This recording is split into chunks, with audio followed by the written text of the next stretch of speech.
આ વર્ષે પવિત્ર શ્રાવણ માસ 72 વર્ષ બાદ શ્રાવણ માસ સોમવારથી થયો છે, ત્યારે અનોખો યોગ સર્જાય છે। 5 સોમવારનો યોગ 72 વર્ષ બાદ પછી બની રહ્યો છે, ત્યારે શ્રાવણ મહિના દરમિયાન શિવની કઈ રીતે પૂજા અને અભિષેક કરવાથી ભક્તોને મનોવાંછિત ફળ મળે તેને લઈ પ્રાચીન ઇન્દ્રેશ્વર મહાદેવ મંદિરના મહંત રામાનંદી ગુરુ ભાવનાનંદી મહારાજે જણાવ્યું કે આ વર્ષે શ્રાવણ માસ ભક્તો માટે ખૂબ જ મહત્વનો બની રહેવાનો છે।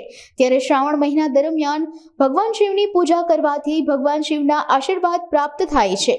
પ્રથમ સોમવારે ભગવાન ઇન્દ્રેશ્વર મહાદેવને શણગાર કરવામાં આવ્યો હતો, તેમજ રાત્રિના 12 કલાકે મહાઆરતીનું આયોજન કરવામાં આવ્યું હતું।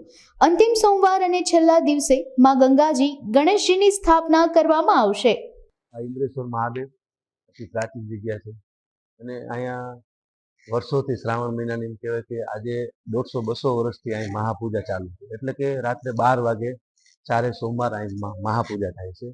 અને આ વર્ષે તો અતિ મહત્વનો પહેલો જ સોમવાર આવે છે અને એમ કહેવાય કે 72 વર્ષ પછી આવા યોગ થયા છે અને બહુ પવિત્ર શ્રાવણ માસની શરૂઆત થવા જઈ રહી છે। અને અહીંયા કાર્યક્રમમાં અમારે મૂર્તિ પ્રતિષ્ઠા છે શિવ પરિવારની, એમાં માં ગંગા, પાર્વતી અને ગણેશજી એની સ્થાપના છે છેલ્લા સોમવારે।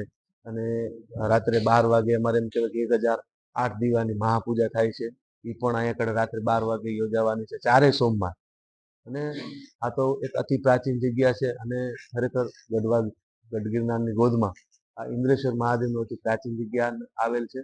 અને એમ કહેવાય કે માત્ર જુનાગઢથી 2 કિલોમીટરના અંતરે જ આ જોગણિયા ડુંગરના પર્વતમાળાની અંદર આવેલ છે।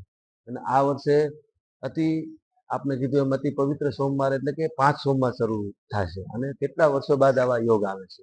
એટલે મહાપૂજા પણ છે અને પ્રતિષ્ઠા પણ છે, સાધુ સંતો બ્રાહ્મણનું ભોજન પણ છે, તમામ કાર્યક્રમ રાખવામાં